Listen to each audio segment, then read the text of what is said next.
The coffee shop on the corner of 5th and Madison had seen better days. Its faded red awning fluttered in the late afternoon breeze, and the windows were covered with a thin layer of dust that made everything inside look softer, dreamier. Sarah Mitchell sat at a corner table, her hands wrapped around a ceramic mug that had long since gone cold. She watched the steam rise from the cup, her mind elsewhere, lost in memories of a life that felt both distant and achingly close. She was 32 years old, though most people would have guessed younger. Her face held a youthful quality, smooth and unblemished, with high cheekbones and eyes the color of weathered steel. Her dark brown hair was pulled back into a simple ponytail, revealing the graceful curve of her neck. She wore jeans and a plain gray hoodie, nothing that would draw attention. That was intentional. Sarah had learned long ago that blending in was often the best strategy for survival. The bell above the door chimed, and 3 men walked in. Sarah's eyes flickered toward them for just a moment before returning to her coffee. They were loud, their voices carrying across the small space with the kind of confidence that comes from never being told no. The tallest one, a man with a shaved head and a thick neck, wore a leather jacket despite the warm weather. His companions were cut from similar cloth, all swagger and barely contained aggression. They ordered coffee and took a table near the window, their conversation punctuated with rough laughter. Sarah paid them no mind. She had encountered men like this before, in a dozen different countries, in situations far more dangerous than a quiet coffee shop in suburban Seattle. She took a sip of her cold coffee and grimaced, setting the mug down with a soft clink. The shop owner, an elderly Korean woman named Mrs. Kim, moved between tables with practiced efficiency. She had owned this place for 30 years, watching the neighborhood change around her, weathering economic storms and shifting demographics with quiet resilience. Sarah liked her. There was something comforting about Mrs. Kim's presence, a steadiness that reminded Sarah of her own grandmother. As Sarah prepared to leave, fishing a few dollars from her pocket to leave as a tip, the atmosphere in the shop shifted. The 3 men had grown louder, their jokes cruder. One of them called out to Mrs. Kim, asking for a refill with a tone that was more demand than request. The old woman nodded and shuffled toward them with the coffee pot. What happened next occurred in seconds, but Sarah's trained mind registered every detail. As Mrs. Kim reached for the man's cup, he pulled it away at the last second, causing hot coffee to splash across the table. He shot to his feet, his chair scraping loudly against the floor. "Watch what you're doing, old woman," he shouted, his face reddening with manufactured rage. Mrs. Kim stepped back, her eyes wide with shock. She began to apologize, her English breaking under stress, but the man wasn't interested in apologies. His friends stood as well, flanking him, their body language aggressive and threatening. "You ruined my jacket," the tall man said, gesturing to a few drops of coffee on his sleeve. "You know how much this cost?" Sarah remained seated, her posture unchanged, but every muscle in her body had gone on alert. She recognized what was happening. This wasn't about coffee or a jacket. These men were looking for trouble, and they had found an easy target in an elderly woman who wouldn't fight back. Mrs. Kim continued to apologize, backing toward the counter. Her hands trembled as she set down the coffee pot. The tall man followed her, his voice growing louder with each step. His friends spread out, blocking the door. "I think you need to pay for this," the man said, grabbing Mrs. Kim's wrist. "In fact, I think you need to compensate us for wasting our time." That's when Sarah stood up. "Let her go," she said quietly. The words cut through the tension like a blade. All 3 men turned to look at her, surprise registering on their faces. For a moment, nobody moved. Then, the tall man laughed, a harsh sound that held no humor. "I'm sorry, did you say something?" he asked, still gripping Mrs. Kim's wrist. Sarah took a step toward them, her movements fluid and controlled. "I said let her go." She apologized. "Take your coffee and leave." The man released Mrs. Kim and turned his full attention to Sarah. He was at least 6 inches taller than her, outweighing her by 70 pounds of muscle and attitude. His friends moved to flank him, forming a wall of masculine aggression. "Maybe you should mind your own business, sweetheart," he said, taking a step toward her. "Unless you want to get involved in something you can't handle." Sarah's expression didn't change. Her voice remained calm, almost gentle. I'm giving you a chance to walk away. Take it." The man's face darkened. Whatever he saw in Sarah's eyes, it wasn't fear, and that seemed to enrage him further. In his world, women were supposed to be intimidated, to back down, to know their place. Sarah's quiet confidence was a challenge he couldn't ignore. "Grab her," he said to his friends. What happened next would later be described by Mrs. Kim as like something from a movie. The first man who reached for Sarah found his wrist caught in an iron grip. Before he could react, Sarah had twisted his arm, using his own momentum to send him stumbling into a table. Coffee cups crashed to the floor as he went down hard. The second man was faster, or thought he was. He came at Sarah from the side, reaching for her shoulder. She pivoted, her movements economical and precise, and delivered a strike to his solar plexus that folded him like a lawn chair. He collapsed to his knees, gasping for air. The tall man, the leader, hesitated. His friends were down, and this woman hadn't even broken a sweat. His pride wouldn't let him back down, though. With a roar of rage, he charged at her, his fists raised. Sarah waited until the last possible second, then sidestepped. Her foot hooked behind his ankle, and she used his own forward motion to send him crashing into the wall. He bounced off and turned, his face now a mask of fury and something else, something that looked almost like fear. "Last chance," Sarah said. "Walk away." Instead, the man pulled something from his jacket. It was a knife, the blade catching the afternoon light streaming through the window. The casual aggression had transformed into something darker, more dangerous. His friends, recovering from their initial encounters with Sarah, moved to support him. "You made a big mistake," the tall man said, advancing with the knife held low and ready. Sarah's expression finally changed. Her eyes went cold, distant, the look of someone who had seen violence in its rawest forms and emerged intact. She shifted her stance subtly, her weight balanced, her hands open and ready. The attack came fast. The man lunged with the knife, aiming for Sarah's midsection. She moved like water, flowing around the blade, her hand snapping out to catch his wrist. There was a sharp twist, a sound like a branch breaking, and the knife clattered to the floor. The man screamed, cradling his broken wrist. His friends rushed her together, abandoning any pretense of fairness. Sarah met them with controlled fury. She struck the first one in the throat, a precise blow that sent him reeling back, choking. The second received an elbow to the temple that dropped him instantly. The tall man, injured but desperate, tried one more time. He swung his good hand in a wild haymaker. Sarah ducked under it easily and delivered a punch to his ribs that made something crack. He stumbled backward, gasping, and, finally, had the good sense to stay down. The entire fight had lasted less than 30 seconds. Sarah stood among the wreckage, barely breathing hard. The three men lay scattered across the coffee shop floor, groaning and nursing their injuries. Mrs. Kim stood behind the counter, her hand over her mouth, her eyes wide with shock, and something that might have been awe. "Call the police," Sarah said calmly, pulling out her phone. Before Mrs. Kim could move, the door burst open. Two police officers stood framed in the entrance, their hands on their weapons, taking in the scene with trained eyes. Someone must have called them during the confrontation. "Everyone stay where you are," the older officer commanded. His nameplate read Officer Martinez. His partner, a younger woman named Officer Chun, moved to check on the injured men. Sarah slowly raised her hands, keeping them visible. "I'm the one who defended the shop owner," she said clearly. "These three men assaulted her first. I intervened." Officer Martinez looked from Sarah to the three men, then to Mrs. Kim. "Ma'am, is that true?" Mrs. Kim nodded vigorously, finding her voice. Yes. They grabbed me, threatened me. She saved me. She hero." The tall man, still clutching his broken wrist, tried to speak. "She attacked us. She's crazy. Look what she did." Officer Chin had found the knife on the floor. She held it up in an evidence bag. "Was this yours?" The man's face paled. "I was defending myself. Against an unarmed woman half your size?" Martinez asked dryly. He turned back to Sarah. "I'm going to need to see some ID, and you'll need to come down to the station to give a statement." Sarah nodded, slowly lowering her hands to reach for her wallet. What she pulled out made both officers straighten.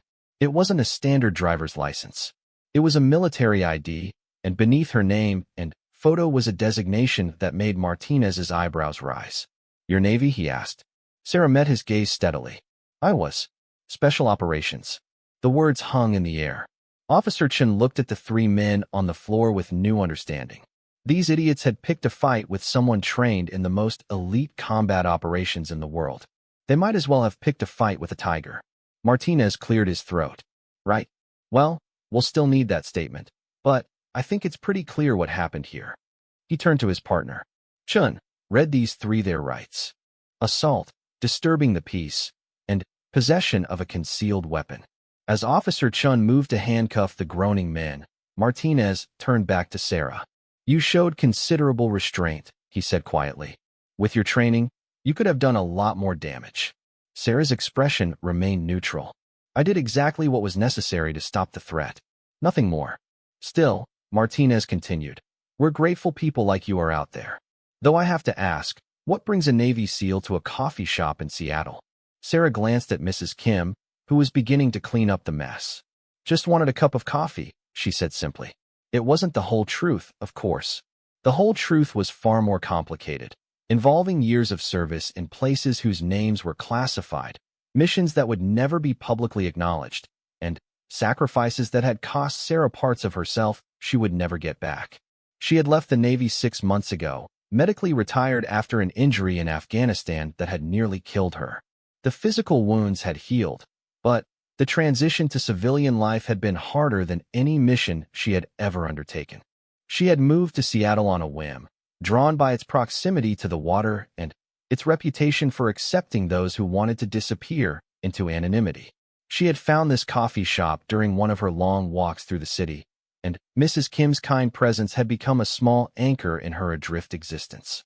Now, watching the three men being led away in handcuffs, Sarah felt something stir inside her. It wasn't pride or satisfaction. It was something else, something she had thought she'd lost. Purpose, maybe. The sense that her skills, her training, could still be used to protect those who couldn't protect themselves. Mrs. Kim approached slowly, her eyes glistening with tears. Thank you, she whispered. Thank you so much. Sarah helped her pick up the broken coffee cups, her movements gentle despite the violence she had just displayed. You don't have to thank me, Mrs. Kim. Anyone would have done the same. But they both knew that wasn't true. Most people would have looked away, called the police, waited for someone else to handle it. Sarah had acted because something in her core couldn't tolerate watching the strong prey on the weak. As the ambulance arrived to check on the injured men, Sarah finished giving her statement to Officer Martinez. He seemed impressed by her clear, concise account of events, the kind of report that came from someone trained to brief mission outcomes. You know, Martinez said as he closed his notebook, we could use someone with your skills on the force. Ever thought about becoming a cop? Sarah shook her head. I appreciate the offer, but I think I've had enough of uniforms and orders for a while. Martinez nodded understandingly. Well, if you change your mind, give me a call. He handed her his card. And thanks again. Not many people would step up like that. As the police and ambulance pulled away, the coffee shop fell quiet. Sarah helped Mrs. Kim finish cleaning, their work punctuated by comfortable silence. When everything was back in order, Mrs. Kim locked the front door and turned to face Sarah. You special person, she said softly. Very special. I see many things in my life, but never someone like you. Sarah felt uncomfortable with the praise. She had done what needed to be done, nothing heroic about it. I just did what was right. Mrs. Kim smiled, a warm expression that crinkled the corners of her eyes. That is what makes you special. You know what is right, and you do it. No hesitation, no fear. She reached out and took Sarah's hand. You come here every day, you sit alone, you look so sad. Today, I see different person. I see real you. The words hit Sarah harder than any punch she had taken in training. Mrs. Kim had seen through the carefully maintained facade to the person underneath, the woman who was trying to find her place in a world that suddenly seemed foreign and confusing. I don't know who I am anymore, Sarah admitted quietly. For so long, I was a SEAL. That was my identity, my purpose. Now I'm just Sarah Mitchell, and I don't know what that means. Mrs. Kim squeezed her hand. You are a person who protects. That not change because you take off uniform. That who you are in here. She placed her other hand over Sarah's heart. You find new way to be that person. Today you start. As Sarah walked home that evening, the sun setting over Puget Sound in shades of orange and purple, she thought about Mrs. Kim's words. Maybe the old woman was right. Maybe there was a way to be who she was without the structure of the military, without the missions and the orders and the clear definitions of friend and enemy. The city stretched out before her, full of people living their lives, most of them unaware of the violence that could erupt at any moment, of the predators who walked among them. Sarah had spent years fighting enemies abroad, but now she saw that the fight wasn't over. It had just changed locations. Her phone buzzed in her pocket. A text from an unknown number. She opened it cautiously, her training making her suspicious of any unexpected communication. The message was simple. I heard about what happened at the coffee shop. We need to talk. There are others like those men, and there's something bigger happening. If you want to help, meet me at Pike Place Market tomorrow at noon. Come alone. Sarah stared at the message for a long moment. Every instinct told her this could be a trap, a setup. But something else, that same sense of purpose that had awakened in the coffee shop, told her this might be the beginning of something important. She typed a single word in response. Who? Pike Place Market was already crowded when Sarah arrived at 11:30, giving herself time to scout the location before the scheduled meeting. The morning air carried the smell of fresh fish, coffee, and the salt-tinged breeze from Elliott Bay.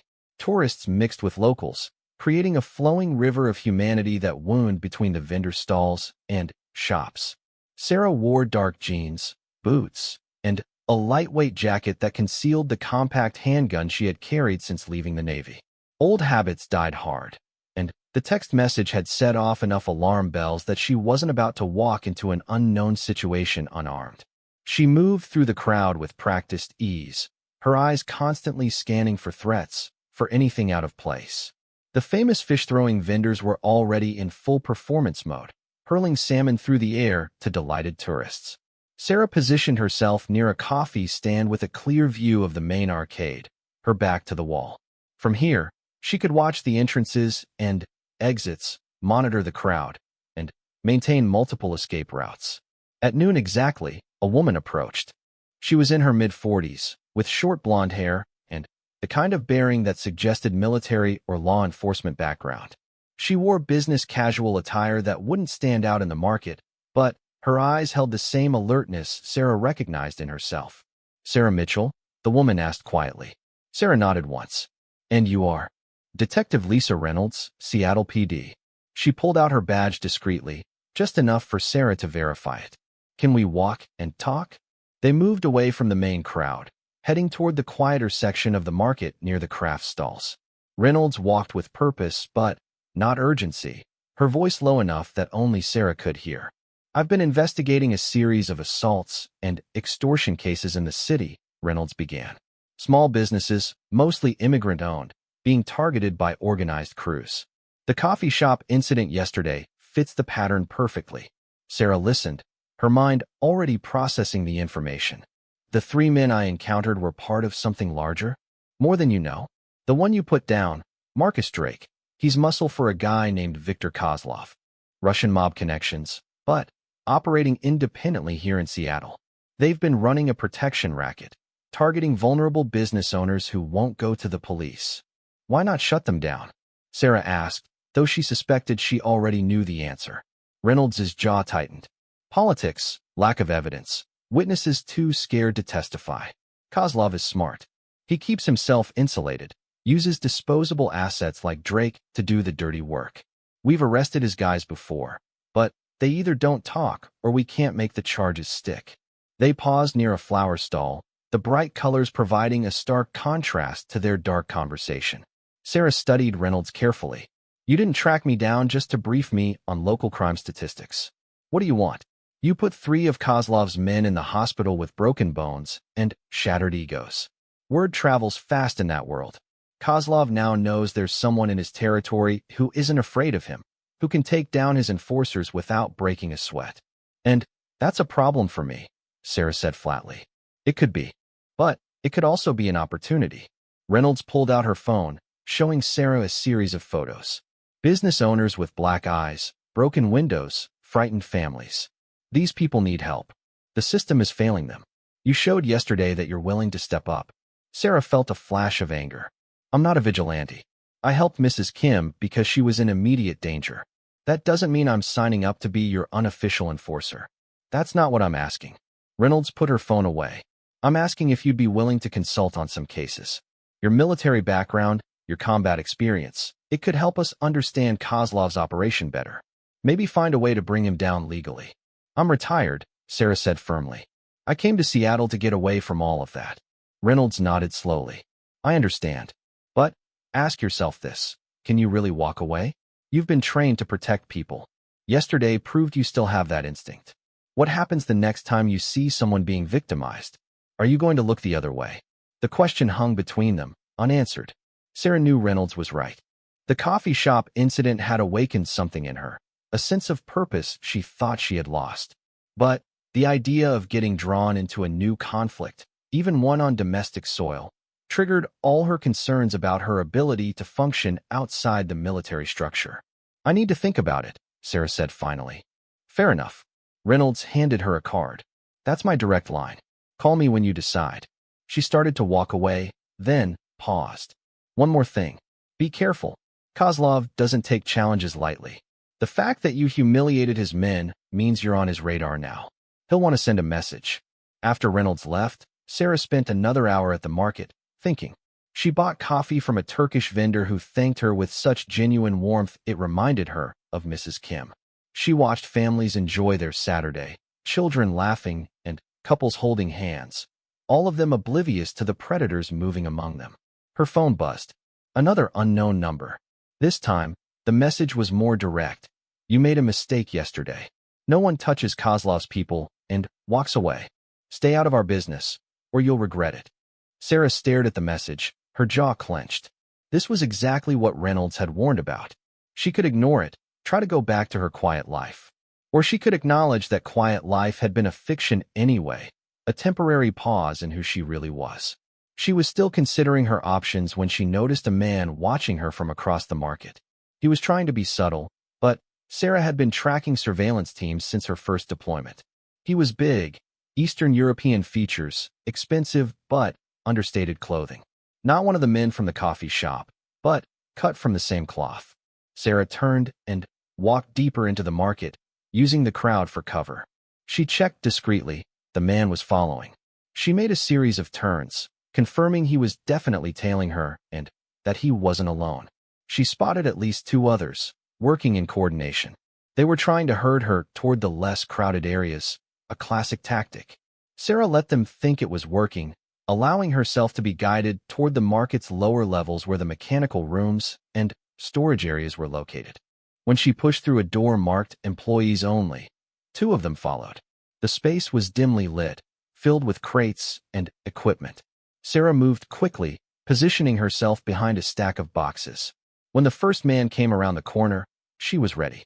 Her elbow caught him in the temple, and he went down without a sound. His partner reacted faster than the coffee shop thugs, pulling a gun from his waistband. Sarah moved before he could aim, her hand clamping on his wrist and redirecting the weapon toward the ceiling. She delivered a knee strike to his midsection, and when he doubled over, she disarmed him with a practiced twist. The gun clattered away, and the man followed it to the ground, gasping for breath. The third man, the one who had been watching her initially, stood in the doorway. Unlike his companions, he made no move to attack. Instead, he smiled, a cold expression that didn't reach his eyes. Impressive, he said with a heavy Russian accent. Reynolds was right about you. You are not ordinary woman. Sarah's eyes narrowed. You know Detective Reynolds? Everyone in Kozlov's organization knows the good detective. She has been thorn in our side for 2 years now. And now she recruits you. Very clever. I haven't been recruited for anything. The man shrugged. You defend old Korean woman. You embarrass Marcus Drake and his idiots. You talk with police detective. These are not actions of someone who minds own business. He gestured to his downed companions. And now you defeat 2 more of our men. You send very clear message. The message is simple, Sarah said coldly. Leave innocent people alone, and we have no problem. Keep victimizing them, and you'll have bigger problems than 2 guys with headaches. The man laughed, genuinely amused. You think you can stop Kozlov? You, one woman? We have army. We have money. We have protection from people you cannot touch. I've faced armies before, Sarah replied. They didn't fare well. The man's smile faded. This is not Afghanistan or Iraq. This is civilized city. There are rules. Kozlov plays by rules when he must, breaks them when he can. You? You are alone. You have no backup, no authority, no resources. You are nothing. Sarah took a step toward him, and, despite himself, the man retreated slightly. I may be alone, she said quietly, but I'm very good at what I do. Tell Kozlov that if he wants to escalate this, I'm ready. But it would be smarter for everyone if he just took his operation somewhere else. The man stared at her for a long moment, reassessing. Then he nodded slowly. I will deliver message. But know this, Kozlov does not back down. Ever. You have started something you cannot finish. He called out in Russian, and his two companions struggled to their feet. They left without another word, the main man pausing at the door. He will come for you, he said. And, when he does, your skills will not be enough. You will wish you had stayed out of this.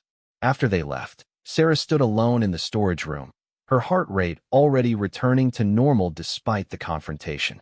She pulled out her phone and called Reynolds. It's Sarah Mitchell. We need to talk. Kozlov's people just tried to intimidate me at Pike Place. Are you okay? Reynolds sounded concerned, but not surprised. I'm fine. They're less fine. But this confirms what you said. He knows about me, and he's not happy. Can you meet me? There's something else you should know, something I didn't mention earlier. 30 minutes later, they sat in Reynolds's unmarked car in a parking garage near the waterfront. The detective looked tired, the kind of exhaustion that comes from fighting a losing battle for too long. I wasn't completely honest with you earlier, Reynolds admitted. This isn't just about consulting. I need help, real help. Kozlov isn't just running a protection racket. He's into human trafficking, drug distribution, and we suspect he's connected to several murders. But we can't touch him. Every time we get close, evidence disappears, witnesses recant, and he walks away clean. And you think I can change that? Sarah asked skeptically. I think you're a wild card he wasn't expecting. You're not part of the system he's learned to manipulate. You have skills he can't buy or intimidate away. And whether you like it or not, you're already involved. That confrontation today, he won't let that slide. Sarah was quiet for a moment, looking out at the gray waters of the bay. If I do this, I do it my way. No badges, no oversight. I won't be your attack dog. I wouldn't want you to be. I'm talking about sharing information, coordinating where it makes sense. You stay independent, I stay official. But, together, maybe we can actually make a difference. I need to know everything, Sarah said. Kozlov's operation, his people, his resources. Everything you have. Reynolds opened her laptop and started showing Sarah files. Viktor Kozlov had come to Seattle 8 years ago, ostensibly as a legitimate businessman importing Russian goods. In reality, he had been setting up a criminal network that now stretched across the Pacific Northwest. He was careful, ruthless, and connected to powerful people both in Russia and in the United States. His organization was structured in cells, with layers of insulation between Kozlov and the street-level operations. The protection rackets were just one income stream. He also controlled several nightclubs that served as fronts for drug distribution and human trafficking. Young women from Eastern Europe would arrive on tourist visas and disappear into Kozlov's network, forced into prostitution or domestic servitude. We've tried everything, Reynolds said, her frustration evident. Undercover operations, surveillance, informants. He's too smart, too well protected.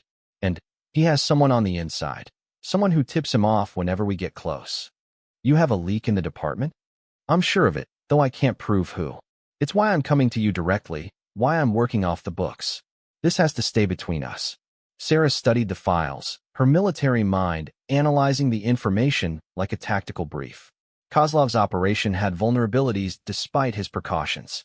He relied on fear and intimidation, which meant his victims might be willing to help if they felt protected. His cell structure created communication gaps that could be exploited, and his arrogance, demonstrated by his response to Sarah's intervention at the coffee shop, could be turned against him. I'll help, Sarah said finally. But I need something from you. Information on his key people, locations of his operations, patterns of movement. And I need you to trust that I know what I'm doing.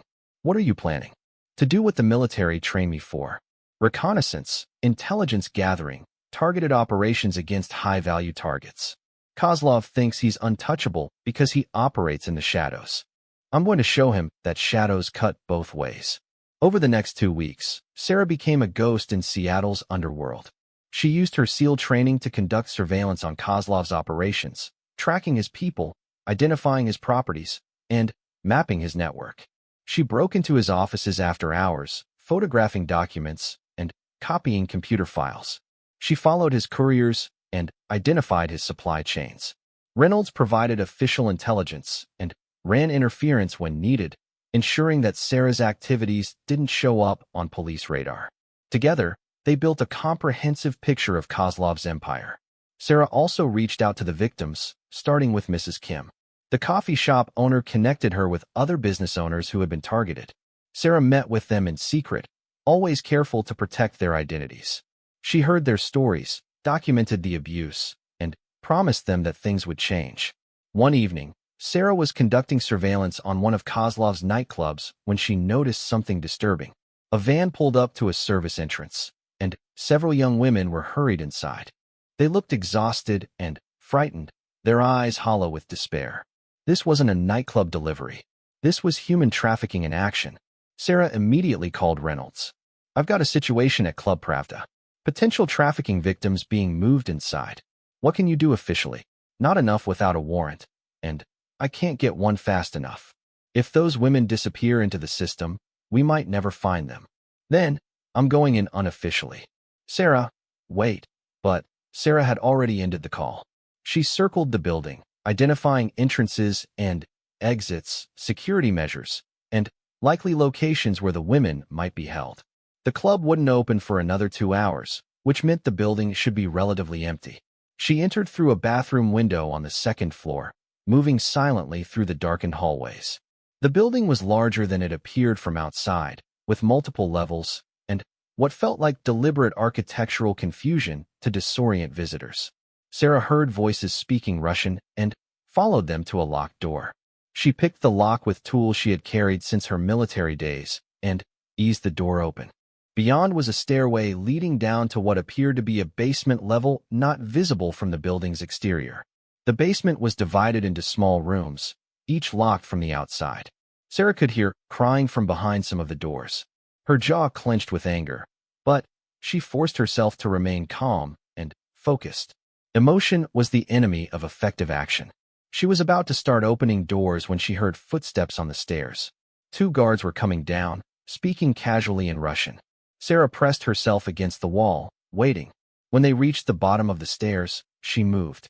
The first guard never saw her coming. Sarah's strike to his neck put him down instantly. The second managed to reach for his radio before Sarah disarmed him and rendered him unconscious with a chokehold. The entire encounter lasted less than 10 seconds. Sarah took their keys and started opening the locked rooms. Inside each was a small, bare space with a cot and nothing else.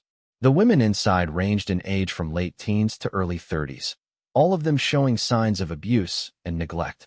They recoiled when they saw Sarah, fear evident in their eyes. I'm here to help, Sarah said softly, holding up her empty hands. Police are coming. You're going to be safe. One of the women, slightly older than the others, stepped forward. You are American police? I'm working with them. How many women are here? 12. They bring us from Russia, promise jobs. But this, she gestured around the makeshift prison. This is hell. Sarah pulled out her phone and called Reynolds. Get every unit you can to Club Pravda right now. I've found 12 trafficking victims in a basement prison. And bring an ambulance. Some of them need medical attention.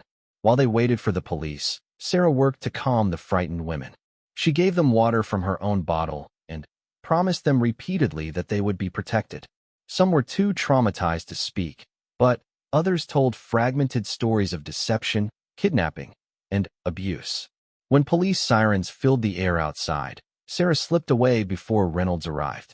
She had given her friend the evidence and the victims, but Sarah's methods for obtaining them wouldn't hold up in court. Better that the official record show police responding to an anonymous tip. From a nearby rooftop, Sarah watched as the women were brought out, wrapped in blankets and surrounded by protective officers. She felt a surge of satisfaction, the kind that came from a successful mission. These 12 women would get a chance at a real life, free from Kozlov's control. But she knew this was just the beginning. Kozlov wouldn't take this blow lightly. He had lost valuable assets and faced serious legal exposure if any of the women agreed to testify. The war between them had just escalated dramatically, and Sarah had no illusions about what would come next. Her phone buzzed with a text from Reynolds. All 12 safe. You're a hero, but Kozlov knows someone hit him. Be careful. The rescue of the 12 women from Club Pravda sent shockwaves through Kozlov's organization. Within 48 hours, 3 more of his establishments were raided by police based on anonymous tips. Each raid uncovered evidence of illegal activities, though Kozlov himself remained frustratingly out of reach. His lawyers were already working to distance him from the operations, claiming he was merely a landlord who had no knowledge of what his tenants were doing. Sarah watched the news coverage from her small apartment, a converted loft in an older building near Pioneer Square. The space was sparse, decorated with the bare minimum required for functionality. A bed, a table, a few chairs. The walls were empty except for a single photograph of her SEAL team, taken in Afghanistan 3 years earlier. Most of those men were still serving. 2 were dead. All of them would have recognized the signs of someone preparing for war. Her living room had been converted into a makeshift operations center. Maps of Seattle covered one wall, marked with the locations of Kozlov's known properties and suspected safe houses. Another wall held photographs of his key people, connected by lines that showed relationships and hierarchies. A third wall tracked the timeline of incidents, both the attacks on small businesses and Sarah's interventions. Detective Reynolds arrived at 7 in the morning, carrying coffee and looking haggard. She'd been up all night processing the women from the club raids and trying to build cases that would stick despite Kozlov's legal maneuvering. The good news is all 12 women are safe and in protective custody, Reynolds said, handing Sarah coffee. The bad news is Kozlov is already spinning this as a witch hunt. His lawyers are claiming we're targeting a successful immigrant businessman because of ethnic prejudice, and the media is buying it. Sarah asked, though she already knew the answer. Some are. He's donated to all the right causes, shown up at all the right charity events. On paper, he's a pillar of the community. The reality we know and what we can prove in court are 2 very different things. Sarah studied the wall of photographs. What about the women? Will they testify? Some are willing, but they're terrified. Kozlov has made examples before of people who cooperate with police. Witnesses have been killed, families back in Russia have been threatened. Even with protection, it's a huge risk for them. Then, we need to make sure Kozlov can't hurt them, Sarah said quietly. If he's removed from the equation, they'll be safe to testify. Reynolds set down her coffee, her expression troubled. Sarah, I know what you're thinking, but we can't cross that line. We're trying to bring him to justice, not become vigilantes. I'm not talking about killing him, Sarah clarified. I'm talking about disrupting his organization so completely that he loses the ability to threaten anyone. Cut off his income, scatter his people, destroy his infrastructure, make him vulnerable. That's still operating outside the law. Is it? I'm not a cop. I'm a private citizen who happens to have skills that are useful in this situation. If I happen to discover illegal activities and report them to the proper authorities, that's civic duty, not vigilantism. Reynolds rubbed her eyes, exhaustion making her features look older. The line between those 2 things is thinner than you think. And Kozlov isn't going to just let you keep hitting him. He's going to come after you hard. I'm counting on it, Sarah said. Every resource he spends targeting me is a resource he's not using to hurt innocent people. And, unlike his usual victims, I can defend myself. As if on cue, Sarah's phone rang. Unknown number. She answered, putting it on speaker so Reynolds could hear. Ms. Mitchell. The voice was cultured, confident, with a mild Russian accent. I don't believe we've been formally introduced. I am Victor Kozlov. Sarah's eyes met Reynolds's across the room. I know who you are. Of course you do. Just as I now know who you are. Former Navy SEAL, decorated combat veteran, medically retired after an incident in Afghanistan. Impressive record. You have killed, what, 37 enemy combatants during your service. The specificity of the information made Sarah's blood run cold. Kozlov had accessed her military records, information that should have been confidential. It was a demonstration of his reach, his resources, his power. If you know my record, then you know I'm not someone you want as an enemy, Sarah replied evenly. Kozlov chuckled. On the contrary, I admire your skills. That's why I'm calling with a proposition. You have cost me money and resources, but you have also shown yourself to be exceptionally capable. I could use someone like you in my organization. Name your price. I'm not for sale. Everyone is for sale, Ms. Mitchell. It's just a matter of finding the right price. Money? I have more than you could spend in a lifetime. Power? I can give you authority over significant operations. Purpose? You're clearly struggling with the transition to civilian life. I can offer you missions that will challenge you, that will utilize your unique skill set. Sarah felt a flash of anger at how accurately Kozlov had identified her vulnerabilities. I'm not interested in working for a human trafficker and extortionist. Such harsh words. I am businessman, Ms. Mitchell. I provide services that people want. Protection for businesses, entertainment, connections to opportunities. If some individuals choose to abuse these services, that is not my responsibility.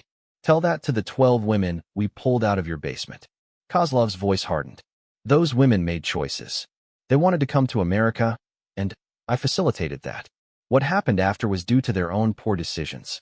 They were kidnapped and enslaved, Sarah said coldly. There's no justifying that. I see you have made your position clear. That is unfortunate. I had hoped we could reach an understanding. Instead, you forced me to take more direct action. Is that a threat? It is a fact. You have interfered in my business. You have cost me money and prestige. In my world, such actions require response. I wanted to offer you a chance to avoid the consequences. Since you declined, those consequences will proceed. The line went dead. Reynolds immediately started making calls, arranging for increased security on the trafficking victims and putting out alerts on Kozlov's known associates. Sarah, meanwhile, felt a familiar sensation settling over her. It was the calm that came before combat, the mental shift from civilian to operator. You should leave, Sarah told Reynolds. When Kozlov makes his move, I don't want you caught in the crossfire. I'm not leaving you alone. I won't be alone. I've been preparing for this. Sarah gestured to the apartment. This place has multiple escape routes, security cameras covering all approaches, and enough equipment to handle a small army. I spent 6 years learning how to survive in hostile territory. Seattle is friendly by comparison. Reynolds looked like she wanted to argue, but her phone rang. She answered, listened, and her face went pale. I have to go. There's been an explosion at one of the safe houses where we were keeping witnesses. I'll call you when I know more. After Reynolds left, Sarah did a final check of her defenses. Motion sensors on all windows and doors, cameras feeding to her laptop, weapons strategically placed throughout the apartment. She had prepared as well as she could, but she knew Kozlov wouldn't come at her the obvious way. He was too smart for a frontal assault.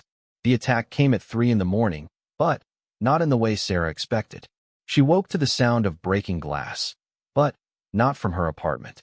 The noise came from the floor below. Moments later, smoke began seeping through her floorboards. Fire. Kozlov was trying to burn her out. Sarah moved quickly, grabbing her go-bag and weapon. She pulled on a jacket and checked the hallway camera. 3 men were stationed at the main stairwell, waiting for her to flee the building. She couldn't go down, but the apartment had one more exit.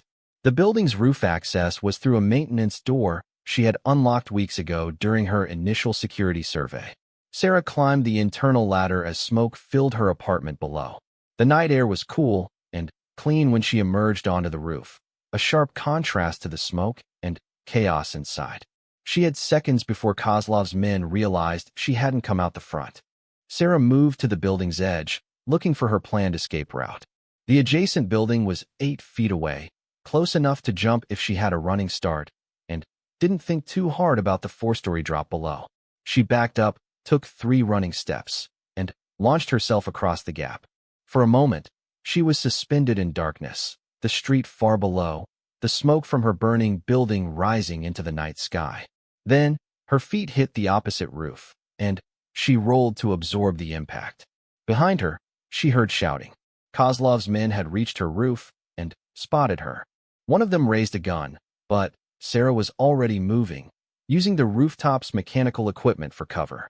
A bullet sparked off a metal vent near her head, and then she was over the opposite edge, climbing down a fire escape into an alley. She hit the ground running, her combat training overriding any civilian instinct to stay and fight. There would be time for confrontation later. Right now, her priority was survival and evasion. Sarah made her way through the darkened streets, constantly checking for pursuit. She had multiple safe houses prepared for exactly this scenario, locations she had rented under false names and stocked with supplies. The closest was a storage unit in an industrial area 15 minutes away by foot. She called Reynolds from a burner phone. He tried to kill me. Set fire to my building. Are you hurt? No, but I need you to know that the gloves are off now. Kozlov made this personal. I'm going to respond accordingly. Sarah, don't do anything. I'm not going to kill him, if that's what you're worried about. But I am going to destroy everything he's built. Starting tonight. Sarah ended the call before Reynolds could argue. She reached the storage unit and changed into dark tactical clothing. From a locked case, she retrieved equipment she had hoped she wouldn't need. Night vision goggles, lock-picking tools, a suppressed pistol, and a comprehensive surveillance kit. Kozlov had made a critical mistake. By attacking her directly, he had revealed how threatened he felt. That meant she was hurting him worse than she had realized. It also meant he was getting desperate, and desperate people made mistakes. Sarah spent the rest of the night conducting reconnaissance on Kozlov's personal residence, a sprawling estate outside the city limits. The property was heavily secured, with guards, cameras, and a high wall surrounding the grounds. But security systems were designed to keep people out, and Sarah's training had focused extensively on getting in. She didn't attempt entry that night. Instead, she mapped the property, identified patrol patterns, noted security weaknesses, and photographed everything. She also planted several wireless cameras in trees overlooking the estate, giving her remote surveillance capability. As dawn broke, Sarah reviewed her footage. Kozlov had maintained personal security at his home, but the system was more focused on deterrence than actual defense. The guards were professionals, but complacent, following predictable routes. The cameras had blind spots. The wall had sections where trees provided cover from observation.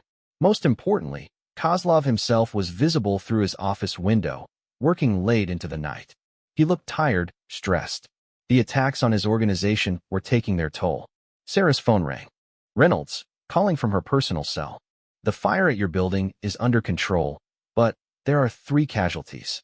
Building residents who didn't get out in time. Sarah felt her chest tighten. Innocent people, dead because Kozlov was trying to get to her.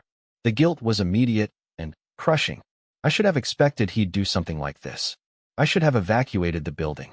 This isn't your fault, Reynolds said firmly. This is on Kozlov. He gave the order, he set the fire. You're trying to stop him. 3 people are dead because I picked a fight with a mobster. 3 people are dead because Viktor Kozlov is a murderous criminal. 12 women are alive and free because you took action. Dozens of business owners are no longer being extorted because you stood up to him. Don't lose sight of that. Sarah wanted to believe her, but the weight of those 3 deaths sat heavy on her conscience. In Afghanistan, casualties were expected, part of the brutal arithmetic of war. But here, in Seattle, in a residential building, 3 people had died in their sleep because of her. I'm ending this, Sarah said quietly. Today, Kozlov doesn't get to hurt anyone else. What are you planning? I'm going to give you everything you need to put him away. Evidence that can't be disputed, testimony that can't be recanted. But I need 12 hours. Sarah, trust me, Lisa. 12 hours, and this is over. Sarah spent the morning gathering equipment and making final preparations. She called in favors from old military contacts, including a former teammate who now worked in private security. He provided her with additional surveillance equipment and access to satellite imagery of Kozlov's estate. At noon, Sarah positioned herself in the woods surrounding the estate. She wore dark clothing and had her face covered with camouflage paint. The suppressed pistol was holstered at her hip, though she hoped she wouldn't need it. This was a reconnaissance and intelligence-gathering operation, not an assault. She moved through the woods like a shadow, her SEAL training making her nearly invisible despite the daylight. The guards never spotted her as she approached the estate's wall. She had identified a section where a large oak tree grew close to the barrier, its branches extending over the top. Sarah climbed the tree with practiced ease, moving slowly to avoid drawing attention. From a high branch, she could see into the estate's courtyard. Kozlov was visible through his office window, speaking on the phone. His body language suggested anger and frustration. Using a directional microphone, Sarah picked up fragments of the conversation. Kozlov was speaking in Russian, but Sarah had learned enough of the language during her military service to understand the gist. He was talking about moving assets, liquidating properties, preparing for a possible war with law enforcement. More importantly, he was discussing specific details of his operation: bank account numbers, names of corrupt officials on his payroll, locations of hidden evidence. He was so focused on protecting himself from legal consequences that he was creating a verbal roadmap of his entire criminal enterprise. Sarah recorded everything, her heart racing as she realized what she was capturing. This was the kind of evidence that could bring down not just Kozlov, but everyone connected to him. Corrupt cops, judges, politicians, all of them were being named in his panicked conversation. She was so focused on recording that she almost missed the guard who had spotted something unusual. He was looking up into the trees, his hand moving to his radio. Sarah had seconds to make a decision. She could try to hide and hope he didn't investigate further, or she could take action. Sarah chose action. She dropped from the tree into the estate's courtyard, landing silently behind the guard. Before he could react, she had him in a chokehold, cutting off his air and his ability to call for help. He struggled briefly, then went limp. Sarah lowered him to the ground and zip-tied his hands and feet, gagging him with his own scarf. But the clock was ticking. Other guards would notice his absence eventually. Sarah moved quickly toward Kozlov's office, staying low and using landscaping for cover. The estate's layout was similar to compounds she had infiltrated in the Middle East, and her muscle memory took over. She reached the office window and carefully applied a small listening device to the glass. Then, she retreated to cover, finding a position in a garden shed where she could monitor the device and wait for an opportunity to extract. Kozlov was still on the phone, his conversation growing more revealing by the minute. He discussed specific murders, including one of a city councilman who had threatened to investigate his operations. He outlined his trafficking routes and named his suppliers in Russia. He even acknowledged the fire at Sarah's building, bragging about how he had sent a message. It was everything Reynolds needed and more. But Sarah wasn't done. She waited until Kozlov ended his call, then watched as he opened a safe hidden behind a painting. Inside were stacks of documents and what looked like several hard drives. Kozlov pulled out a ledger and began making notes, presumably updating his records. Sarah knew she needed to get those documents. They were the physical proof to corroborate the recorded conversations. But getting them would mean directly confronting Kozlov, and she had hoped to avoid that. The decision was made for her when an alarm suddenly blared across the estate. The guard she had subdued must have been found. Within seconds, the grounds would be swarming with security. Sarah made a split-second decision. She couldn't get the documents, but she could ensure Kozlov couldn't destroy them. Using a small thermite charge she had prepared as a contingency, she placed it against the office's exterior wall below the safe's location. The charge wouldn't harm anyone but would damage the wall enough that the safe's contents would be visible from outside. She set a 5-minute timer and ran for the wall. Guards were converging on her location, their shouts filling the air. Sarah reached the wall just as a bullet whined past her head. She leaped, caught the top of the barrier, and pulled herself over. More gunfire erupted behind her, but Sarah was already disappearing into the woods. She ran with controlled urgency, using the terrain to break line of sight with her pursuers. Behind her, she heard the thermite charge detonate with a sharp crack. Sarah emerged from the woods near where she had hidden her vehicle. She could hear sirens in the distance. Reynolds must have called for police backup when the alarm went off. Sarah drove away calmly, just another car on a suburban road, as police vehicles rushed past her toward Kozlov's estate. She called Reynolds from a secure phone. "You'll want to check Kozlov's office safe. The wall's been damaged, and I think you'll find some interesting documents inside. I'm also sending you recordings of Kozlov discussing multiple felonies, including murder and conspiracy. What did you do? Reynolds sounded somewhere between awe and horror. I got you the evidence you need. The recordings alone are enough to arrest him. And if the documents in that safe are what I think they are, you'll have enough to dismantle his entire organization. The retaliation came faster than Sarah expected. 3 days after Kozlov's arrest, Detective Reynolds called with urgent news. 2 of the trafficking victims who had agreed to testify were missing from protective custody. They had simply vanished during a routine transfer between safe houses, along with their police escort. Sarah met Reynolds at an all-night diner in a part of town where nobody asked questions. The detective looked worse than Sarah had ever seen her, with dark circles under her eyes and a haunted expression that spoke of failures and guilt. "It was my fault," Reynolds said, her coffee cup shaking in her hands. "I approved the transfer. I thought the route was secure. But someone knew exactly when and where they would be vulnerable." "The leak in your department," Sarah said. "It wasn't a question." Reynolds nodded miserably. "Has to be. And it's someone high up, someone with access to witness protection details. We've been compromised from the beginning, and I was too focused on Kozlov to see it." Sarah studied her friend across the sticky diner table. "What about the other witnesses? Are they secure?" "I've moved them to a federal facility and cut local PD out of the loop entirely." "But those 2 women, Sarah, if Kozlov's people have them, you know what will happen." Sarah did know. The women would be made examples of, their deaths designed to terrify any other potential witnesses into silence. It was a brutal tactic, but effective in the world of organized crime. "Do you have any leads on who took them?" Sarah asked. Reynolds pulled out her phone and showed Sarah grainy security footage from the transfer. 3 vehicles had boxed in the police van on a relatively empty stretch of highway. Men in tactical gear had emerged, subdued the officers with military precision, and extracted the 2 women. The entire operation had taken less than 2 minutes. "Professional," Sarah observed. "These aren't street thugs. This is a trained team. That's what worries me." Kozlov's organization was mostly local muscle and imported criminals.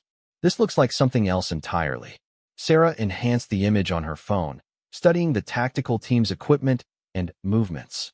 Something about their formation triggered a memory from her military days. "These guys have military training," she said. "The way they moved, their equipment, their coordination. This is a professional security contractor or former special forces." Reynolds's face went pale. "You think Kozlov hired mercenaries? Or he's always had them on retainer for situations exactly like this? You arrest the boss, and the Praetorian Guard comes out to clean up loose ends and send messages. Can you find them?" Sarah looked at her friend carefully. "Lisa, if I go after these people, it's not going to be a police operation. It's going to be military action against a hostile force. People are going to get hurt, possibly killed. Those 2 women are going to die if we don't find them. And every other witness is going to disappear back into the shadows, too terrified to testify. Kozlov will beat the charges, and everything we've done will be for nothing." Sarah was quiet for a long moment, wrestling with the familiar weight of impossible choices. She had left the military to escape exactly these situations, the moral calculus of violence, the question of how much force was justified in pursuit of a greater good. "I'll find them," she said finally. "But you need to give me complete operational freedom. No oversight, no second-guessing. I do this my way." "Agreed. What do you need?" "Everything you have on Kozlov's financial network. Properties, shell companies, known associates. These guys are holding the women somewhere, and it has to be a location Kozlov controls." Over the next 12 hours, Sarah transformed one of her safe houses into a tactical operations center. She cross-referenced Kozlov's financial records with property databases, looking for locations that were isolated, defensible, and off the official radar. She also reached out to her old SEAL team, now scattered across various military and private security roles. One of them, Marcus Chun, was now working as a consultant in Seattle. He arrived at Sarah's safe house carrying a duffel bag full of equipment that definitely wasn't legal for civilian ownership. "When you said you needed help, I figured it was serious," Marcus said, setting down the bag. "But going after a Russian mob hit squad? That's next level crazy, Even for you, Mitchell. Sarah gave him a brief smile. I missed you too, Chun. Thanks for coming. Marcus studied the maps and photographs covering Sarah's walls. So what's the plan? Frontal assault? Stealth infiltration? Or are we going full Rambo and just blowing things up? Information gathering first, Sarah said. I've narrowed the possible locations to 3 properties. We need to determine which one they're using. Then, plan an extraction. Marcus raised an eyebrow. Sarah, I'm here to help, but this is a 2-person operation at best. If these guys are as professional as you say, we're going to need more firepower. I have another resource. Sarah made a phone call, and 30 minutes later, 2 more people arrived.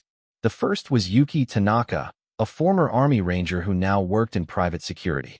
The second was James Washington, a retired Delta Force operator who had lost his leg in Syria, but still moved with the deadly grace of a trained killer. Between the 4 of them, they represented decades of special operations experience.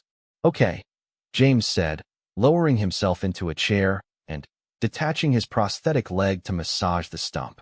Let's hear it. What makes these hostages worth risking our lives?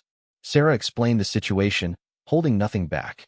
The trafficking operation, the witness intimidation, the systemic corruption that had allowed Kozlov to operate with impunity. When she finished, the room was quiet. Yuki spoke first. I left the military because I was tired of fighting other people's wars. But this is different. These women need help, and nobody else is going to provide it. Marcus nodded. I'm in. But we do this smart, not heroic. Intel first, then careful planning, then execution. No cowboy stuff. James reattached his prosthetic and stood. Let's find these bastards and bring those women home. They split up to surveil the 3 possible locations. Sarah took the most likely target, an old warehouse complex on the waterfront that Kozlov owned through a shell corporation. The property had been flagged for redevelopment, but remained empty, making it perfect for temporary prisoner holding.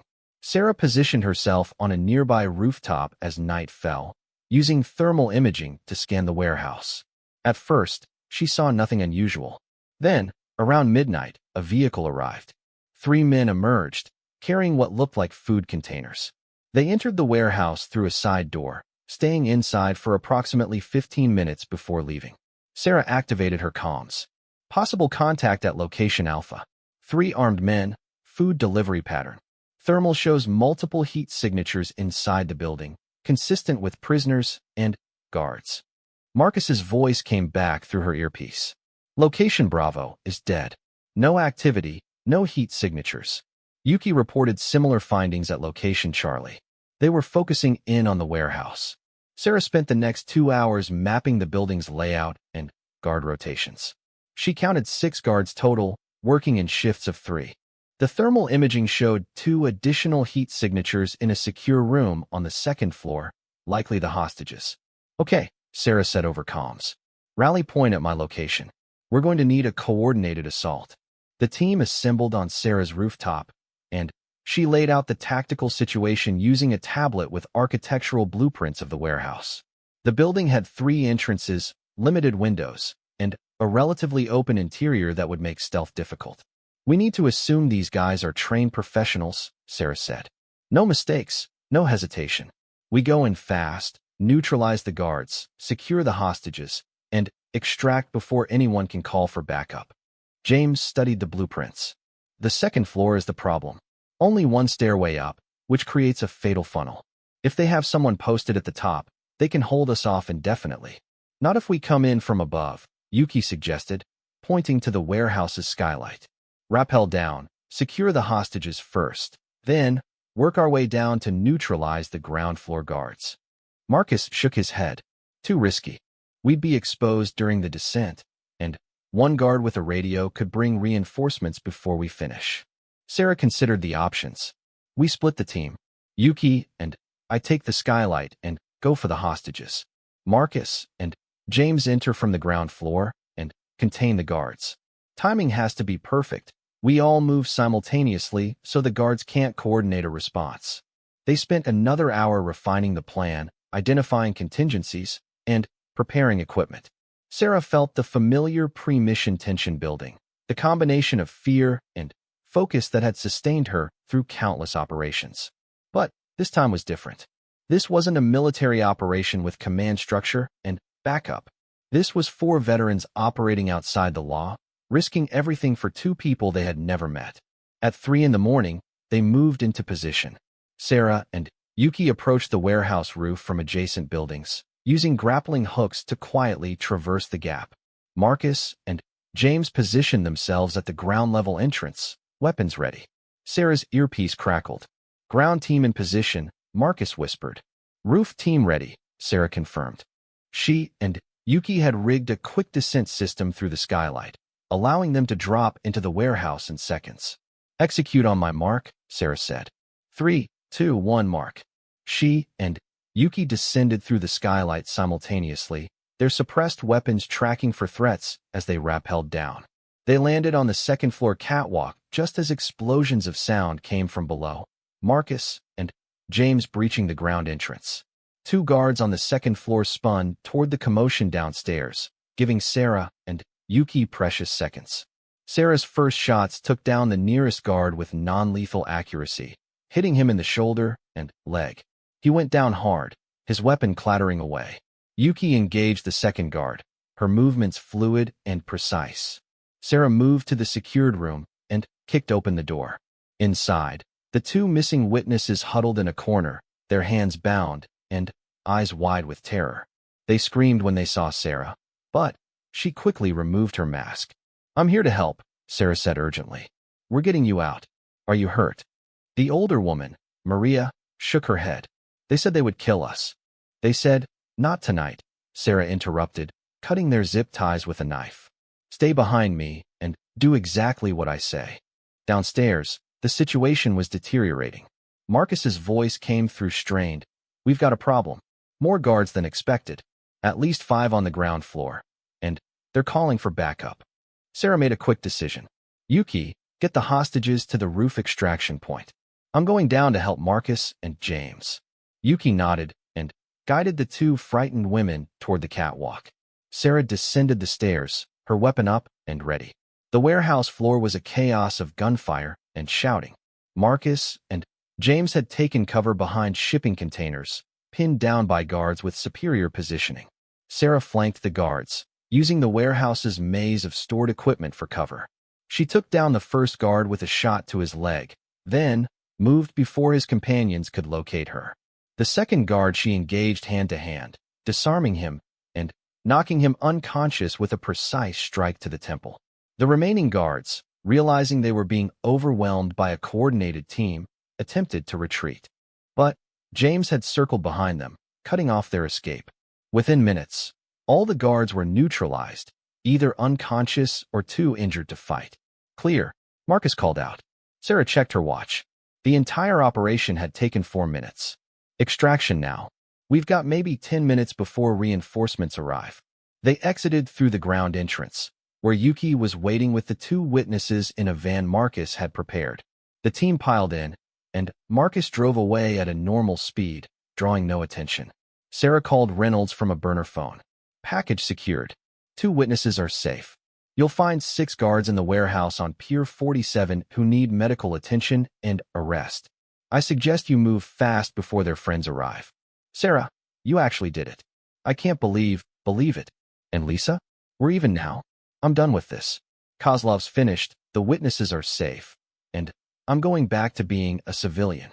Sarah ended the call and looked at the 2 women huddled in the van. Maria was crying, clutching the younger woman's hand. They were alive, safe, and would have the chance to testify and rebuild their lives. The team dropped the witnesses at a federal facility where Reynolds had arranged secure custody. Then, they gathered at Sarah's safe house to debrief and celebrate being alive. "That was some good work," James said, raising a beer. "Felt like the old days." "Better than the old days," Yuki corrected. "We chose this mission. We helped people who needed it. That's worth more than any military objective." Marcus looked at Sarah thoughtfully. "So what's next for you, Mitchell? Going back to quiet retirement?" Sarah thought about the question. A week ago, she would have said yes immediately. But now, having tasted purpose again, having used her skills to make a real difference, she wasn't so sure. "I don't know," she admitted. Maybe there's a middle ground between full retirement and full-time warrior. Maybe there's a way to help people without joining an organization or following orders. Sounds like you're thinking about going private, James observed. Maybe. These past few weeks, I've learned something about myself. I'm not good at sitting still. I'm not good at pretending the world's problems don't exist. But I also don't want to be part of a system again, military or otherwise. Marcus nodded slowly. You know, there are a lot of people out there who need help. People the system fails or ignores. Someone with your skills, working independently, could make a real difference. Like a superhero? Yuki joked. Like a protector, Sarah said quietly. Someone who stands between the wolves and the sheep. They talked long into the night, sharing stories from their military days and speculating about what the future might hold. When her friends finally left, Sarah stood alone in the safe house, looking at the maps and photographs still covering the walls. She thought about Mrs. Kim and the coffee shop, about the 12 women rescued from trafficking, about Maria and the younger witness. She thought about all the people in Seattle and beyond who lived in fear of predators like Kozlov. The system was supposed to protect them, but the system was slow, bureaucratic, and often corrupted by the very people it was meant to stop. People like Sarah, with the right skills and the right motivation, could fill that gap. They could be the emergency response when the system failed. It was a dangerous path, one that could easily cross lines that should never be crossed. But Sarah had spent years learning discipline, control, and the difference between necessary force and unnecessary violence. She had proven in the past weeks that she could fight monsters without becoming one. Her phone buzzed. Reynolds, sending a final update. Kozlov's organization is completely dismantled. Multiple arrests, including 2 judges and a city councilman. The witnesses are testifying, and the case is solid. You saved a lot of lives, Sarah. Thank you. Sarah smiled, feeling something she hadn't felt in a long time. Genuine satisfaction. Not the adrenaline rush of combat or the relief of surviving a mission, but the quiet pride of knowing she had made the world a little bit better. She started taking down the maps and photographs, cleaning up the safe house. This mission was over, but she had a feeling it was just the beginning. Somewhere in Seattle, someone was being victimized. Someone was crying out for help that wouldn't come through official channels. Someone needed a protector. And Sarah Mitchell, former Navy SEAL, was ready to answer that call. The next morning, she visited Mrs. Kim's coffee shop. The elderly woman's face lit up when Sarah walked in, and she immediately started preparing Sarah's usual order without being asked. You look different, Mrs. Kim observed. Lighter, like weight lifted from shoulders. Sarah smiled. I found something I've been looking for. Purpose. Mrs. Kim nodded wisely. Purpose is good. Better than coffee, even. She paused, then added, I hear on news about bad men arrested. Russian mobster, and many others. You have something to do with that. I might have helped a little. You helped a lot, I think. Mrs. Kim set the coffee down and took Sarah's hand. You are guardian angel. You protect people who cannot protect themselves. This is a noble thing. I'm not sure guardian angel is the right term, Sarah said. Angels don't break people's arms. Mrs. Kim laughed. Maybe not traditional angel. Maybe warrior angel. The kind with flaming sword who fights demons. As Sarah drank her coffee, she watched the morning crowd flow through the shop. Regular people living regular lives, most of them unaware of how close they were to violence and chaos. They depended on systems and institutions to keep them safe, but those systems were imperfect, corruptible, and often too slow to prevent tragedy. Sarah had tried to be one of these regular people. She had tried to blend in, to leave her warrior identity behind. But the truth was simpler than she wanted to admit. She wasn't built for normal. She was built for protecting the normal, for standing in the gap between civilization and chaos. Jennifer Huang's daughter, Amy, was 19 years old and a sophomore at the University of Washington. She had left her dorm room 3 nights ago to meet friends at a campus coffee shop and never arrived. Her roommate didn't realize anything was wrong until the next morning when Amy's bed hadn't been slept in. Sarah met Jennifer at her home in Bellevue, a modest house in a quiet neighborhood where families raised children and people trusted their neighbors. The living room walls were covered with photographs of Amy growing up, a gap-toothed smile at 6, a soccer trophy at 12, high school graduation cap and gown. A normal life interrupted by sudden, terrifying absence. The police took a report, Jennifer explained, her hands twisting a tissue into shreds. But they said most missing college students come back on their own within 48 hours. They said Amy probably just needed space or went on a trip without telling me. But she wouldn't do that. We talk every day. Something happened to her. Sarah had heard similar dismissals before, the systemic tendency to assume the best until evidence proved otherwise. Sometimes that optimism was justified, but often it wasted critical hours when a victim's trail was still warm. Tell me about Amy's boyfriend, Sarah said. Why do you think he might be involved? Jennifer pulled out her phone and showed Sarah pictures of a young man with styled hair and an expensive watch. Tyler Preston. He's from a wealthy family, always showing off his money. Amy started dating him 2 months ago, and I didn't like him from the beginning. Too controlling, too possessive. But Amy said I was being overprotective. Did Amy ever mention problems in their relationship? Arguments, jealousy, anything concerning? About a week ago, she called me upset. She said Tyler had accused her of flirting with another student. He went through her phone, demanded to know where she was every minute. She was thinking about breaking up with him. Sarah felt a familiar chill run down her spine. Controlling behavior escalating to surveillance, jealousy, possessiveness. These were red flags that often preceded violence. Did she tell Tyler she wanted to break up? I don't know. The last time we talked, she said she was going to have a serious conversation with him. That was the day before she disappeared. Sarah took detailed notes about Tyler Preston, Amy's friends, her schedule, and any other information that might be relevant. She also asked for access to Amy's room, which Jennifer readily granted. Amy's dorm room was neat and organized, decorated with string lights and posters of indie bands. Sarah searched systematically, looking for anything the police might have missed. She found Amy's laptop and, with Jennifer's permission, accessed her email and social media accounts. The messages painted a picture of a young woman struggling with a relationship she knew wasn't healthy.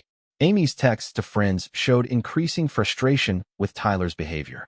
One conversation from 2 days before her disappearance was particularly telling. He showed up at my class again today. Just standing outside, watching. It's getting creepy. Girl, you need to dump him. This isn't normal. I know. I'm going to do it tomorrow. I can't live like this anymore.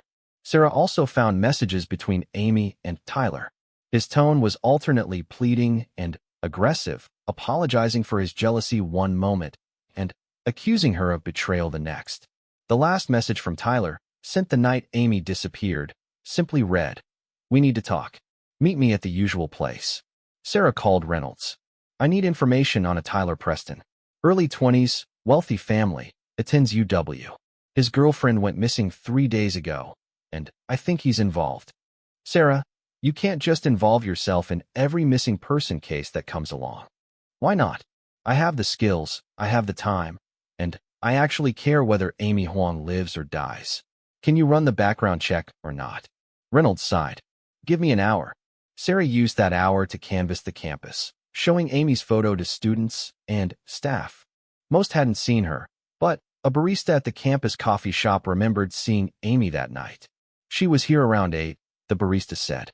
She ordered her usual latte and then left. She seemed nervous about something, kept checking her phone. Did you see where she went? Toward the parking lot, I think. We got busy after that, so I didn't notice anything else. Sarah checked the parking lot, looking for security cameras. She found 3, positioned to cover the main entrances. She called Reynolds again. I need a favor. Campus security footage from UW parking lot C, 3 nights ago, 8 to 9 p.m. Sarah, Lisa, a girl's life might depend on this. I've got evidence suggesting her boyfriend is involved, but I need that footage to confirm. Reynolds was quiet for a moment. I'll see what I can do. The Preston family is well connected, though. If the son is involved and you go after him without solid evidence, there will be consequences. I'll worry about consequences after I find Amy alive. 2 hours later, Reynolds sent Sarah the security footage along with Tyler Preston's background. The young man had no criminal record, but there were 2 complaints filed by previous girlfriends alleging harassment and stalking. Both complaints had been withdrawn, likely under family pressure. The security footage showed Amy walking to her car around 8:15. She got in, started the engine, and then another car pulled up beside her. Tyler Preston emerged and approached Amy's window. They talked for several minutes, Amy shaking her head repeatedly. Then, Tyler opened her car door, and they argued more intensely. What happened next made Sarah's blood run cold. Tyler grabbed Amy's arm and pulled her from the car. She resisted, but he was bigger and stronger. He forced her toward his BMW, and, despite her struggles, got her into the passenger seat. Then, he drove away with her. Sarah immediately called Reynolds. "I've got him on camera kidnapping her." Tyler Preston forcibly took Amy Huang from a campus parking lot 3 nights ago. "We need to find him now. I'm getting a warrant for his arrest. Do you know where he might have taken her?" Sarah had already been researching Tyler's family. The Prestons owned multiple properties, including a vacation home in the San Juan Islands and a cabin near Snoqualmie Pass. Either could serve as a location to hold someone against their will. "I'm going to check the cabin," Sarah said. "It's closer, more isolated. If he's hiding her somewhere, that's the logical choice." "Sarah, wait for backup. You can't just..." But Sarah had already ended the call. Every hour increased the likelihood that Amy would be hurt or worse. Sarah couldn't sit around waiting for warrants and official procedures while a young woman's life hung in the balance. She drove to Snoqualmie Pass as the sun set, the road winding through increasingly dense forest. The Preston family cabin was located 20 miles from the nearest town, accessible only by a long dirt road that turned treacherous in bad weather. Sarah parked a mile from the cabin and approached on foot, using the gathering darkness for cover. The cabin was larger than she expected, more of a luxury mountain retreat than a rustic dwelling. Lights were on inside, and she could see movement through the windows. Using binoculars, Sarah confirmed that Tyler was inside. He was pacing, agitated, holding a phone to his ear. She couldn't see Amy, but thermal imaging showed 2 heat signatures in the building, one moving around the main floor, one stationary in what looked like a basement room. Sarah circled the cabin, identifying entry points and potential obstacles. The basement had small windows near ground level, reinforced with bars. Tyler had prepared this location in advance, turning it into a makeshift prison. The smart play was to wait for police backup. The safe play was to conduct more reconnaissance and plan a careful extraction.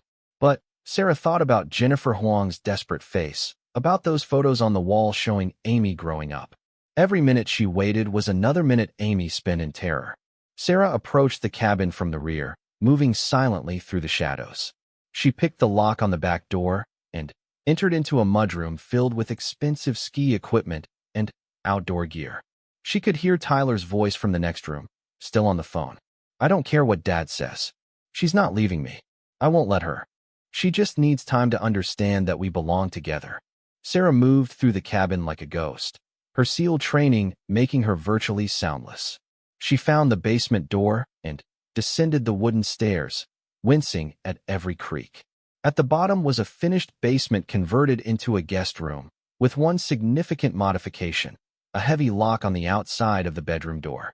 Sarah slid the bolt and opened the door slowly. Amy Huang sat on a bed, her hands zip-tied in front of her, her face tear-stained and terrified.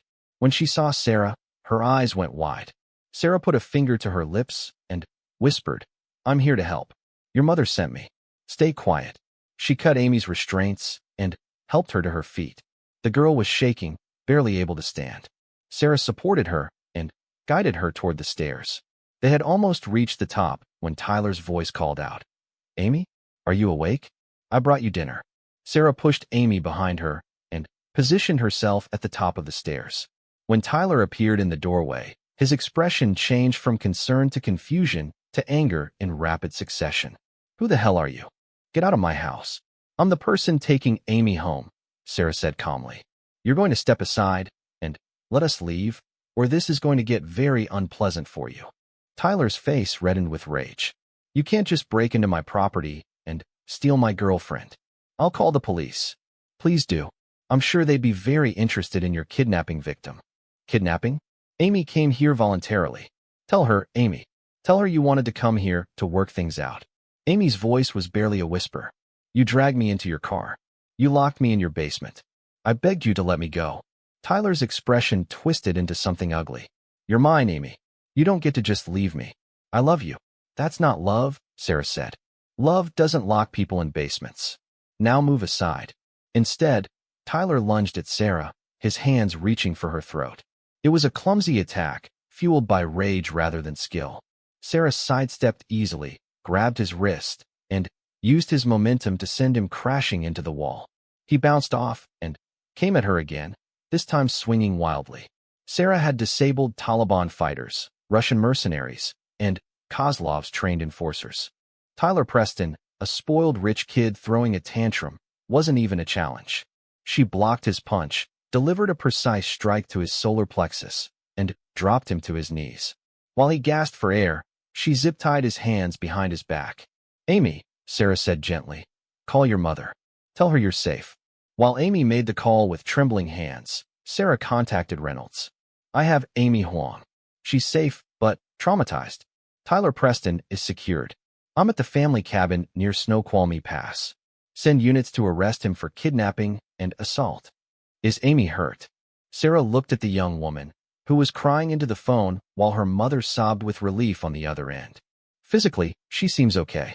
Emotionally, she'll need time and support. And Tyler? Sarah looked at the young man still gasping on the floor, his face a mask of fury and disbelief. He's experiencing the consequences of his actions for probably the first time in his privileged life. It's a learning opportunity for him. Police arrived within 40 minutes, along with Jennifer Huang, who burst through the door and wrapped her daughter in a desperate embrace. Sarah watched them cry together, remembering her own mother's relief when she came home safely from deployments. Detective Reynolds pulled Sarah aside. The evidence is overwhelming. Tyler's going away for a long time. And Amy's safe because of you. She's safe because her mother refused to accept the system's initial dismissal, Sarah corrected. I just helped move things along. You did more than that. You saved her life. Tyler had duct tape, zip ties, and a shovel in his car. If you hadn't found her when you did. Sarah didn't need Reynolds to finish the sentence. She had seen enough violence in her life to know where Tyler's obsession was heading. Amy would have become another statistic, another missing person case filed away unsolved. As Sarah drove back to Seattle in the early morning hours, she thought about the path her life had taken. 2 months ago, she had been a retired veteran struggling with purpose and identity. Now she was something else entirely, a protector operating outside official channels, using her unique skills to help people the system failed. It wasn't the life she had planned, but it was the life that made sense. She had spent years fighting foreign enemies to protect American civilians. Now she was fighting domestic predators for the same reason. The battlefield had changed, but the mission remained essentially the same. Her phone rang as the sun rose over the Cascade Mountains, painting the sky in shades of pink and gold. Another unknown number. Ms. Mitchell? My name is Robert Chen. Detective Reynolds suggested I contact you. My elderly father has been receiving threatening phone calls from people claiming he owes them money. They say they're from the IRS, but I think it's a scam. He's terrified and talking about selling his house to pay them. Can you help? Sarah pulled into a rest stop and grabbed her notepad. Tell me everything, Mr. Chun. Start from the beginning. As she listened to another person in need, Sarah realized something important. This was her new mission, her new purpose. Not grand military operations against foreign enemies, but individual interventions on behalf of people who had nowhere else to turn. She would never wear a uniform again, would never receive orders from a commanding officer, would never have the resources of the United States military backing her actions. But she had something perhaps more valuable, complete freedom to act according to her conscience, to help those who needed it most, without bureaucratic constraints or political considerations. Over the following months, Sarah Mitchell became something of an urban legend in Seattle. People whispered about a mysterious woman who helped when the police couldn't or wouldn't. A protector who appeared when victims had exhausted all other options. Mrs. Kim's coffee shop became Sarah's unofficial office, where people who needed help could find her. She helped elderly victims of financial scams recover their money. She tracked down missing teenagers caught up in gang activity. She protected domestic violence victims from abusive partners. She exposed corrupt officials and predatory business practices. Not every case ended happily.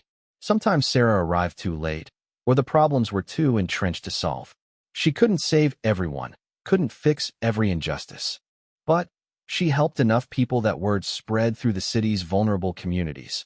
If you had nowhere else to turn, if the system had failed you, there was someone who might help. Detective Reynolds became Sarah's unofficial liaison to law enforcement, helping coordinate when possible and looking the other way when necessary. They both knew Sarah's activities existed in a legal gray area, but Reynolds had seen too many cases fall through the cracks to worry about technical violations. Sarah also recruited other veterans who were struggling with civilian life, people like Marcus, Yuki, and James who had skills but lacked direction. Together, they formed an informal network of protectors, each operating independently but sharing information and backing each other up when needed. 6 months after the Kozlov operation, Sarah sat in Mrs. Kim's coffee shop, reviewing files on her laptop. The elderly Korean woman brought her a fresh cup of coffee and sat down across from her. "You look tired," Mrs. Kim observed. "Too much work, not enough rest." Sarah smiled. "The work never really stops. There's always someone who needs help." "This is true. But even Warrior Angel must rest sometimes. Cannot protect others if you collapse from exhaustion." "I'll rest when I'm dead," Sarah joked. But Mrs. Kim's expression remained serious. "You joke, but I worry about you. You fight so hard for others. Who fights for you?" Sarah was about to respond when her phone rang. Reynolds, calling from her personal cell. "Sarah, we need to meet. Something big is happening, and I think you're going to want to be involved." "What kind of big?" "The kind that makes Kozlov look like small time. There's a human trafficking network operating across the entire Pacific Northwest. Federal agencies have been investigating for months, but they're missing key pieces. I think your skills could make the difference." Sarah looked at Mrs. Kim, who was watching her with understanding eyes. The old woman reached across the table and squeezed Sarah's hand. "You must go," Mrs. Kim said. "This is who you are. This is what you do. You fight for those who cannot fight for themselves." Sarah stood, gathering her laptop and files. "I'll be back, Mrs. Kim. This might take a while. I know you will return. Warriors always return. It is in your nature." As Sarah walked out into the Seattle afternoon, heading toward whatever new mission Reynolds had for her, she thought about Mrs. Kim's words. The old woman was right. Sarah would always return to the fight because fighting for those who couldn't defend themselves wasn't just what she did. It was who she was. She had tried to leave the warrior behind when she left the Navy. But the truth was simpler and more profound. The warrior had never left her. It had just been waiting for a new mission, a new purpose, a new reason to stand between the predators and their prey. Sarah Mitchell, former Navy SEAL, had found her place in the civilian world. Not as a regular person trying to blend in, but as an extraordinary person using extraordinary skills to protect the ordinary. She was the guardian in the shadows, the protector who appeared when all other help had failed, the warrior who fought not for glory or recognition, but simply because it was right. The war had come home, transformed into a different kind of conflict. But Sarah was still a soldier in that war, still fighting the good fight, still standing on the front lines between civilization and chaos. And she wouldn't have it any other way. As she drove through the city streets toward her meeting with Reynolds, Sarah passed the coffee shop where this journey had begun. She thought about the 3 men who had tried to intimidate Mrs. Kim, who had made the mistake of underestimating a quiet woman in a hoodie. They had tied her hands, metaphorically speaking, and tried to hit her. Then, they saw why you never hit a Navy SEAL. Because even out of uniform, even in civilian clothes, even without orders or official authority, a SEAL remains a warrior. And warriors protect those who cannot protect themselves. Always. Her phone rang. Unknown number. Sarah answered cautiously. "Ms. Mitchell." The voice was female, middle-aged, frightened. "My name is Jennifer Huang. Detective Reynolds gave me your number. She said you might be able to help me. My daughter has been missing for 3 days, and the police say there's nothing they can do yet. But I know something's wrong, and I don't know who else to call." Sarah listened to the desperate mother's story, her mind already shifting into operational mode. Missing college student, last seen leaving campus, phone going straight to voicemail, boyfriend claims he hasn't seen her. Mrs. Huang, Sarah interrupted gently. I need you to listen carefully. I'm going to help you find your daughter. But first, I need you to tell me everything you know, starting from the beginning. As the woman talked, Sarah grabbed a notepad and started taking notes. The coffee shop faded away. The morning crowd became background noise. Sarah Mitchell was back on mission, doing what she was born to do. Protecting those who couldn't protect themselves. Fighting the good fight. Being the warrior angel with the flaming sword. Sarah, you can't just break into someone's property and— I was never there, Sarah interrupted. You received an anonymous tip about shots fired at the estate. When you arrived, you discovered evidence of criminal activity. What you do with that evidence is up to you. But you didn't hear it from me. Sarah ended the call and drove to one of her safe houses, a small apartment on the edge of the city. She was exhausted, running on adrenaline and coffee, but she couldn't rest yet. Kozlov would know she had been at his estate. He would know she had recorded his conversation and compromised his safe. He would be coming for her with everything he had left. The news that night confirmed Sarah's success. Police had arrested Viktor Kozlov at his estate, charging him with multiple counts of murder, conspiracy, human trafficking, and racketeering. The evidence was overwhelming. Recorded confessions, documented financial crimes, and testimony from victims who had suddenly found their courage now that Kozlov was in custody. But Sarah took no pleasure in the victory. She kept thinking about the 3 people who had died in the fire, about all the victims who had suffered before she got involved, about the cost of fighting monsters who hid behind legitimate facades. Her phone buzzed. A text from Reynolds. We got him. All of his lieutenants are turning on each other, trying to make deals. The whole organization is collapsing. You did it. Sarah didn't respond. She sat in the dark apartment, her weapon on the table beside her, waiting for the inevitable retaliation. Because she knew that while Kozlov might be in custody, his organization still had resources and loyal followers. They would want revenge. And they would come for her soon. Sarah didn't respond. She was already planning her next move, analyzing Kozlov's likely reactions, preparing for the inevitable confrontation. This was what she had been trained for, refined over years of combat operations. The environment had changed, but the fundamentals remained the same. Identify the enemy, understand their capabilities, exploit their weaknesses, and complete the mission. As she made her way home through the darkened streets, Sarah thought about those 12 women and all the others still trapped in Kozlov's network. She thought about Mrs. Kim and the other business owners living in fear. She thought about the promise she had made to herself when she left the Navy, the promise to find peace and leave violence behind. That promise seemed like it belonged to another person, another life. Sarah Mitchell had tried to be a civilian, but the truth was simpler and harder to accept. She was a warrior, had always been a warrior, would always be a warrior. The only question was what she would fight for. Now she had her answer. She would fight for those who couldn't fight for themselves. She would stand between the predators and their prey. And she would make Viktor Kozlov regret the day he decided that Seattle was his hunting ground. The answer came back immediately.